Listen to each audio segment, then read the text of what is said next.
Pagi ini BBC Indonesia bersama saya Liza Tambunan, Jumat 14 Januari 2022. Sari berita BBC pukul 5 waktu Indonesia Barat. KPK menetapkan Bupati Penajam Pasir Utara sebagai tersangka dugaan suap terkait pengadaan barang dan jasa serta perizinan. Para pegiat meminta agar proyek pembangunan ibu kota baru di Kalimantan Timur dilakukan secara transparan. Supaya tidak ada gratifikasi atau permintaan fee yang tidak wajar lah. Nilainya 1 miliar ya dikerjakan 1 miliar, potong pajak mungkin seperti itu, tidak dipotong fee, gratifikasi dan lain-lain. Mantan pejabat militer Suriah dijatuhi hukuman penjara seumur hidup di Jerman dalam kasus penyiksaan dan pembunuhan di penjara Damaskus. Di London, Buckingham Palace mengumumkan Pangeran Andrew akan kehilangan gelar bangsawan dan pangkat militer menyusul gugatan di Amerika Serikat dalam kasus serangan seksual.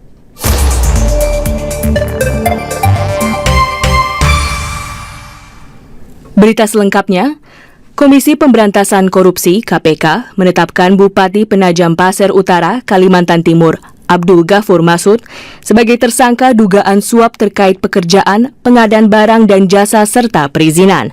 Dengan adanya kasus itu, para pegiat anti korupsi meminta agar proyek raksasa pembangunan ibu kota baru di Kalimantan Timur dilakukan secara transparan dan akuntabel, sehingga peluang korupsi dapat ditekan. Pemindahan status ibu kota negara dari DKI Jakarta ke Kalimantan Timur direncanakan akan dilaksanakan pada tahun 2024 nanti. Selengkapnya, inilah laporan rekan Haider Afan. Terungkapnya dugaan korupsi seorang bupati di Kalimantan Timur, di mana di wilayahnya akan dibangun ibu kota negara yang baru, dapat dijadikan momentum agar kasus serupa tidak terulang saat proyek raksasa itu digelar. Komisi Pemberantasan Korupsi (KPK) telah menangkap tangan Bupati Penajam Pasir Utara Abdul Ghafur Masud dan 10 orang lainnya terkait dugaan suap. Persoalan ini terungkap ketika pemerintah pusat sudah menyiapkan dana APBN 2022 dan sumber lainnya guna mendanai pembangunan ibu kota negara baru. Pegiat anti korupsi dari LSM Laskar Anti Korupsi di Penajam Pasir Utara, Rohman Wahyudi, mengharapkan terungkapnya kasus dugaan korupsi ini bisa dijadikan pelajaran kepada semua pihak dalam proyek pembangunan ibu kota negara yang baru. Itu nantinya akan menjadi pembelajaran bagi kontraktor-kontraktor yang akan membangun IKN. Jadi anggaran itu betul-betul digunakan untuk membangun IKN untuk kemaslahatan umat. Supaya tidak ada gratifikasi atau permintaan fee yang tidak wajar lah. Nilainya 1 miliar ya dikerjakan 1 miliar, potong pajak mungkin seperti itu, tidak dipotong fee, gratifikasi dan lain-lain. Hanya KPK. Kalau Kejari, Kapolres, saya tidak yakin karena masih satu jajar Forkopimda dan terkesan penakut. Hal ini dia tekankan karena pihaknya menemukan sejumlah indikasi korupsi terkait pengadaan barang yang diduga melibatkan sejumlah pejabat di wilayah Penajam Pasir Utara. Namun sejauh ini tidak pernah ditindaklanjuti oleh otoritas hukum setempat. Juru bicara pemerintah Kabupaten Penajam Pasir Utara, Muhammad Daud, menolak tuduhan tersebut. Selama ini periode kita udah bupati yang keempat ini. Itu belum pernah terjadi. Jadi kita berharap semoga cukup inilah kejadian buat Penajam, tidak lagi ada kejadian seperti itu. Terlepas dari kasus korupsi yang diduga melibatkan Bupati Penajam Pasir Utara, pemerintah pusat didorong membuka semua akses informasi terkait rencana pembangunan ibu kota negara yang baru. Deputi Sekjen Transparansi Internasional Indonesia, Wawan Suyatmiko. Untuk membuka semua akses informasi terkait rencana pembangunan ibu kota baru ini, gitu ya. Mulai pengadaan barang dan jasanya sampai dengan siapa saja vendor yang menang di situ dan kemudian bagaimana masyarakat bisa ikut berpartisipasi dalam upaya pembangunan tersebut. Bagaimanapun penelitian KPK memperlihatkan modus korupsi yang sering dilakukan pejabat negara adalah dalam bentuk suap dan pemerasan. KPK menurut juru bicaranya Ali Fikri telah menyiapkan sistem untuk mempersempit praktek korupsi. Salah satu yang menjadi fokus membangun pembangunan sistem di hampir seluruh pemerintahan daerah yang dilakukan oleh KPK adalah misalnya sistem pengadaan barang dan jasa. Karena ini sektor yang paling penting, utamanya di sektor infrastruktur. Karena di infrastruktur ini kita tahu dananya besar, kesempatannya di sana besar untuk bisa disalahgunakan. Pendanaan proyek raksasa pembangunan ibu kota negara baru di Kalimantan Timur bersumber dari anggaran pendapatan belanja negara, APBN, dan sumber lainnya. Semenjak diumumkan oleh Presiden Joko Widodo 3 tahun lalu, proyek raksasa ini telah menimbulkan pro kontra di masyarakat, mulai isu kerusakan lingkungan hingga desain bangunan Istana Presiden yang dianggap tidak ramah lingkungan. Silakan klik bbcindonesia.com untuk membaca tulisan mendalam tentang dugaan korupsi dalam proyek pembangunan ibu kota yang baru. Pendengar, berita selanjutnya, mantan pejabat militer Suriah dijatuhi hukuman penjara seumur hidup di Jerman dalam kasus penyiksaan, pembunuhan, dan kejahatan-kejahatan lain di penjara yang terkenal di Damaskus. Anwar Raslan adalah pejabat paling tinggi Suriah yang diadili atas kejahatan kemanusiaan yang dilakukan di bawah pemerintahan Presiden Bashar al-Assad. Jaksa penuntut di pengadilan di Koblenz mengatakan Raslan dikaitkan dengan penyiksaan terhadap ribuan orang di penjara yang dikenal sebagai neraka di bumi ketika pemerintah menumpas protes oposisi dengan menggunakan kekerasan pada tahun 2011. Raslan ditahan 2 tahun lalu di Jerman setelah berhasil mendapatkan suaka. Pimpinan organisasi hak asasi manusia Human Rights Watch, Kenneth Roth, mengatakan vonis itu amat penting. Ini benar-benar bersejarah. Anda tahu, sementara Rusia kadang-kadang dibantu Cina memblokir upaya-upaya untuk membawa kekejaman Suriah ke Mahkamah Pidana Internasional, bahwa masih ada alternatif sangat penting yang menggunakan yurisdiksi nasional, menggunakan konsep yurisdiksi universal. Kejahatan perang, kejahatan massal dapat disidang di forum yang sehat. Hukum yurisdiksi universal di Jerman memungkinkan tindak kejahatan di negara lain disidang di pengadilan Jerman. Berita selanjutnya, di London, Buckingham Palace mengumumkan putra kedua Ratu Elizabeth, Pangeran Andrew, akan kehilangan semua patron bangsawan dan pangkat militer dan tidak akan mengemban tugas-tugas resmi. Ia juga tidak akan lagi menggunakan gelar resminya, His Royal Highness. Pengumuman ini terjadi ketika ia menghadapi kasus perdata di Amerika Serikat terkait dengan tuduhan serangan seksual terhadap seorang perempuan, Virginia Giuffre, ketika usianya 17 tahun. Pangeran Andrew terus-menerus membantah tuduhan itu. Sumber-sumber istana mengatakan pangeran akan terus berupaya menentang kasus itu sebagai warga negara biasa dan tugas-tugas resminya akan diemban oleh sejumlah anggota lain di keluarga kerajaan. Selanjutnya, Badan Intelijen Dalam Negeri Inggris, MI5, memberitahukan kepada parlemen di London bahwa seorang perempuan yang bekerja untuk pemerintah Cina telah berusaha mempengaruhi para politikus dengan cara tidak benar.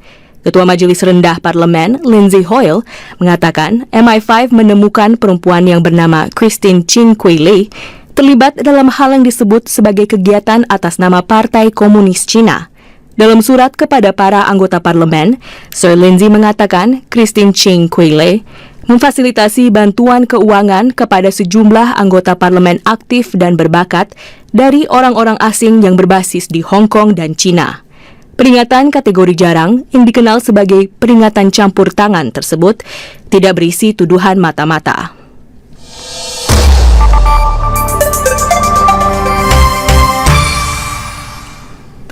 Pendengar, banyak orang mencoba hobi baru selama karantina wilayah atau lockdown di masa pandemi COVID-19.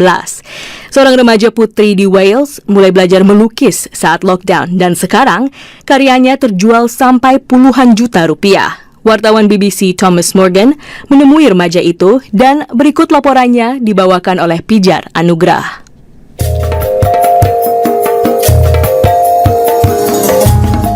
Oh, it's good, isn't it?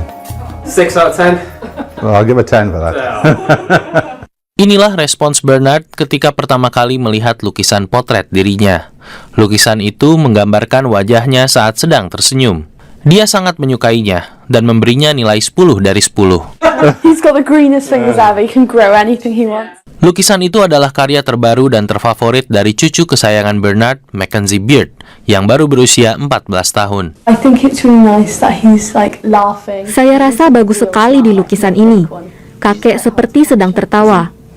Dan senyumannya kelihatan tulus, tidak dibuat-buat, yang agak sulit untuk ditangkap. tidak mudah membuatnya tersenyum. Seperti remaja pada umumnya, Mackenzie punya banyak kesibukan sebelum pandemi.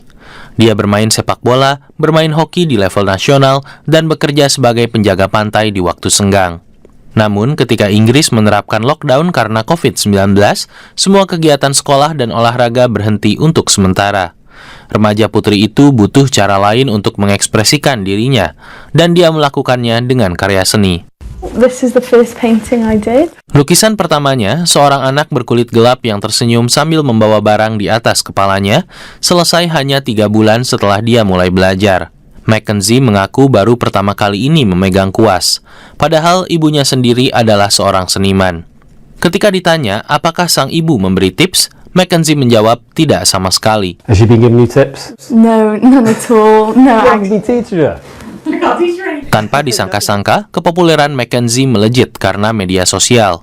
Setelah sekolahnya mengirimkan sebuah tweet yang mengatakan dia mengirimkan beberapa lukisannya ke sebuah pameran yang diselenggarakan oleh Royal Academy, karyanya menjadi viral. Setiap lukisannya terjual dengan harga ribuan dolar atau puluhan juta rupiah kepada pembeli dari seluruh dunia. Berikut cerita Mackenzie. Within the space of 2 days, 6 or 7 of the paintings. Dalam waktu 2 hari, 6 atau 7 lukisan sudah terjual. Dan ada lebih banyak orang yang mau membeli lukisan saya, bahkan lukisan yang belum jadi tanpa pernah melihatnya. Orang-orang bertanya, bisakah saya beli lukisan Anda berikutnya? Dan saya jawab, saya bahkan belum mulai mengerjakan lukisan saya berikutnya. Bagaimana Anda tahu Anda akan menyukainya? Saat ini, lukisan-lukisan Mackenzie yang sudah laku masih dipajang di Blackwater Gallery, Cardiff. Kimberly Lewis adalah kurator galeri tersebut. Jadi ini adalah salah satu karya pertamanya yang dibuat pada awal lockdown. Ini diberi judul Sad Eyes. Kalau Anda lihat sebelah sini, yang ini diberi judul All Right Skipper. Dan Anda bisa melihat perkembangannya dari satu lukisan ke lukisan lainnya. Kimberly mengatakan ia segera merekrut Mackenzie setelah mengenali bakatnya. Dia merasa lukisan Mackenzie menonjol di antara karya seniman lainnya. Saya melihat lukisannya di Royal Academy saat sedang dipamerkan di sana, dan sejujurnya, di antara ratusan lukisan, karyanya begitu menonjol. Fakta bahwa usianya baru 14 tahun, tetapi dapat melihat energi pada diri seseorang yang biasanya tidak dilihat remaja seusianya. Dia menangkap emosi, dan bagi saya itulah yang membuat karyanya berbeda dari yang lain. Baru-baru ini di Wales, sekolah sudah dibuka, dan beberapa kegiatan olahraga berlangsung kembali. Mackenzie jadi sulit menemukan waktu untuk melukis masterpiece terbarunya. Dan bahkan dengan segala kesuksesannya, Mackenzie berkata ia belum tentu akan menjadi seniman. Saya rasa saya tidak mau melukis sebagai karir. Ada kesenangan yang saya dapat dari melukis di samping kegiatan lain. Mungkin kesenangan itu akan hilang jika saya melihatnya sebagai karir. Dan jika Anda ingin melakukan semuanya, Anda harus benar-benar siap melakukannya. Jadi, untuk sementara, remaja berbakat ini belum menentukan pilihan untuk masa depannya. Mackenzie bukan satu-satunya orang yang mencoba hobi baru selama lockdown. Banyak orang mulai membuat kue, memasak, merajut, dan membuat kerajinan tangan. Bagaimana dengan Anda, pendengar? Adakah hobi baru yang Anda coba selama diam di rumah?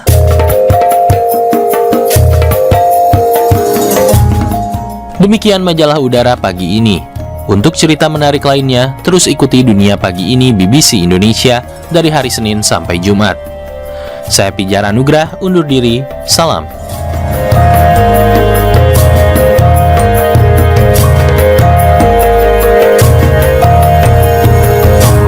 Terima kasih rekan Pijar Anugrah. Pendengar, di situs bbcindonesia.com Anda dapat mengikuti perkembangan berita dunia dan nasional lainnya. Jangan lupa ikuti juga akun media sosial kami di Facebook, Twitter, dan Instagram. Saksikan pula video-video kami di akun YouTube BBC Indonesia.